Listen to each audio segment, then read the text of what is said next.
a todos, ¿qué tal? ¿Cómo estamos? Bienvenidos a mi canal de YouTube. Hoy estamos aquí en un nuevo consultorio y hoy vamos a hablar de entrenamiento, de las diferencias de entrenamiento para una prueba corta de montaña como para una prueba larga de montaña, es decir, cómo tendríamos que enfocar nuestros entrenamientos para preparar y mejorar los tiempos en un sprint trail. Muchas veces entrenamos en montaña, pero no sabemos muy bien si el entrenamiento de montaña nos va a beneficiar o no para la prueba que estamos preparando. Pues para sacar el máximo rendimiento a esa preparación, estar atentos a este vídeo. La pregunta viene de Samuel Negrín y nos dice: buenas Juanma, ¿qué tal todo? ¿Por casualidad tienes algún consultorio de cómo mejorar tiempo en sprint trail? ¿Qué entrenos se tendrían que hacer para ello? Pronta recuperación y gracias por todo lo que aportas, mister. Un abrazo. Bueno, Samuel, lo primero, muchas gracias por todo y te voy a dar en este vídeo pues unos consejos que si los aplicas vas a mejorar mucho tus tiempos de sprint trail.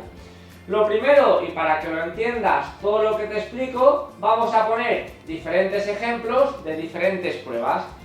Si habéis seguido muchas veces mi canal, sabéis que yo preparo pruebas más de larga distancia, de ultra trail, de ultramaratón, de ultrafondo, y que yo en la montaña pues prácticamente le doy mucha importancia al caminar.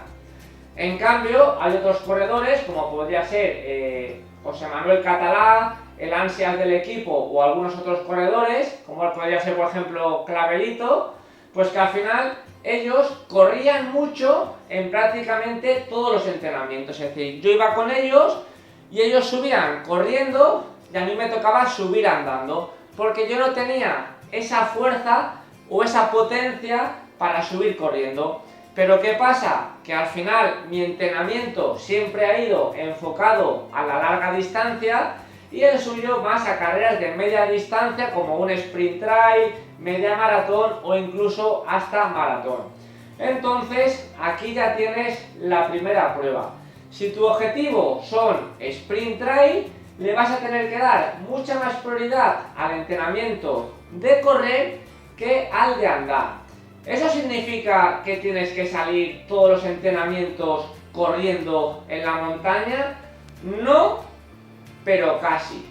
Si yo, por ejemplo, me preparo una carrera de larga distancia, una cuesta del 5, 6, 7% no se corre igual cuando tú llevas 5 kilómetros que cuando llevas 50. Es decir, la misma cuesta con las mismas piedras, mismo porcentaje, misma pendiente, la vas a afrontar de maneras completamente diferentes cuando llevas 5 que cuando llevas 50. De hecho, en un entrenamiento tú puedes hacer la prueba. Una cuesta relativamente fácil la haces al principio del entrenamiento y la puedes hacer pues corriendo, incluso seguramente corriendo a buen ritmo, y si la haces al terminar el entrenamiento después de 15, 20, 25 kilómetros, pues a lo mejor esa misma cuesta ya te pide en muchos momentos ponerte a caminar porque las piernas empiezan a arder. Entonces, el primer consejo y más importante, trata de correr lo máximo posible o de mejorar el correr lo máximo posible en los entrenamientos. ¿Y cómo hago este tipo de entrenamientos? Pues simplemente tendrás que buscar o adaptar los entrenamientos para mejorar esta característica. ¿Qué tipos de entrenamiento podemos hacer? Lo primero, que mucha gente en esto no hace diferencia, pero que tampoco sería un problema, es que normalmente los corredores, independientemente de que hagan sprint trail, maratón o ultra trail de 100 millas, y una salida de montaña son siempre para ellos 2-3 horas, independientemente luego del objetivo de la prueba. Y esto no es necesario, es decir, un corredor de sprint trail es cierto que se podría meter, o al final un corredor bueno se puede meter mucho volumen, pero no es necesario. Es decir, si nosotros cogemos la preparación de un corredor de 10.000 metros lisos y de un corredor, por ejemplo, de maratón, aunque los dos entrenan un volumen parecido, por norma general los corredores de 10.000 suelen hacer menos kilómetros, y esos menos kilómetros que hacen lo priman con más intensidad. Y aquí tienes el segundo consejo: primar un poco más la intensidad frente al volumen. ¿Qué quiere decir esto? Pues que si tú a lo mejor en un entrenamiento hacías 2 horas y al final de las 2 horas pues ya prácticamente te tocaba caminar mucho, a lo mejor te interesa hacer un entrenamiento, en vez de 2 horas, hacerlo de 90 minutos y tratar de esas pendientes un poco más fáciles, que el porcentaje de correr en ese entrenamiento sea más alto. Ejemplo, tú antes hacías 20 kilómetros y de los 20 kilómetros de ese entrenamiento siempre estamos hablando a un ritmo o a una intensidad controlada de rodaje. Es decir, esto no vale decir voy a hacer 20 kilómetros, correr a tope, no. Es decir, al final tienen que ser entrenamientos de rodaje, y para eso ya tendremos los días de serie. Yo estoy hablando de un día de rodaje. Pues si tú en un día de rodaje de 20 kilómetros, imagínate, estás corriendo 6 kilómetros al final en subida, decir, pues mira, en vez de hacer un rodaje de 20 kilómetros, voy a hacer un rodaje de 15, pero en vez de correr 6 kilómetros, voy a intentar correr en subida entre 7 y 8. ¿Qué quiere decir esto? Pues que has bajado el volumen del entrenamiento, ya no va a ser un entrenamiento de 20 kilómetros, va a ser un entrenamiento un poquito más corto y vas a aumentar tu porcentaje de carrera en ese entrenamiento. Siempre hablando de intensidad moderada.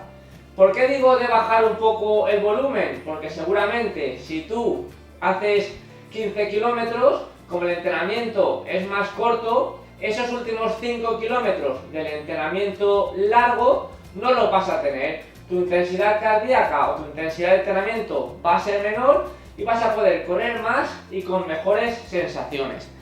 Y luego ya, el último y tercer consejo: incorpora series tanto en cuesta como en bajada. No significa que solo tengamos que hacer series en subida, series en bajada, pero sí que es cierto que un día a la semana podrías hacer un entrenamiento para mejorar esa técnica en subida. ¿Qué te recomiendo aquí? Pues que en función de la carrera que vayas a preparar, busques unas cuestas con porcentajes parecidos a los de la competición. ¿Por qué digo esto? Porque para ya afinarlo más, tendríamos que tenerlo pues una progresión adecuada para la competición, pero si no el vídeo se nos iría muy largo. Un ejemplo: si tú ves que el sprint trail que vas a preparar son subidas de entre el 10 y el 15%, incorpora algunas series del 10-15% en tu carrera. Si es un sprint trail mucho más fácil, que son pendientes del 5 al 10, incorpora esas pendientes en los días de series. Y lo mismo si fuera un sprint trail mucho más técnico, con algún cortafuegos, subidas del 25-30%, incorpora alguna serie en esos porcentajes. Así que con esos 3 consejos de prioriza un poco el caminar, baja volumen y sube intensidad e incorpora algunos entrenamientos específicos con pendientes y porcentajes parecidos a los de competición, vas a mejorar mucho el rendimiento.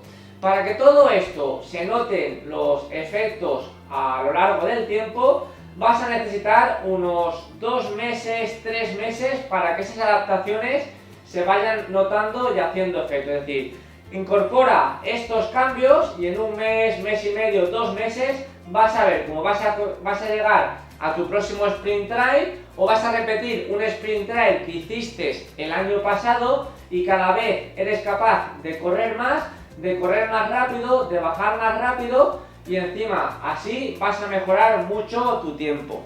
Así que vamos a dejar el vídeo de hoy con la pregunta de Samuel.